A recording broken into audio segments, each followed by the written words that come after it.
এই যে দেখেন, সৌদি আরবও যে চুর হয়, সৌদিরাও যে চুরি চুরি করে, এটা তার প্রমাণ। এই যে এই দুইটা পোলা সকালে আমার দোকানে আসছে, আইসা দুইটা কফি অর্ডার দিছে।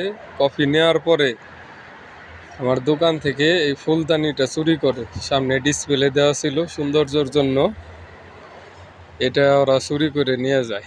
বুঝছেন?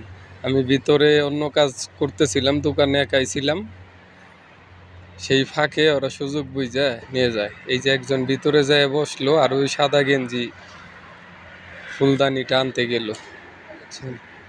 এর জন্য কফিল আমার সাথে অনেক রাগারাগি করছে, বুঝছেন, অনেক বকাবাজি করছে, মনটা খুবই খারাপ হয়ে গেছিল। এই যে দেখে নিয়ে আসবো কিছুক্ষণের মধ্যে এই ফুলদানিটা। ওই যে নিয়ে আইসা ওই যে দিল লাল ফুলদানিটা, ওই যে গাড়িতে রাখলো। কেমন চোরের চোর সৌদি!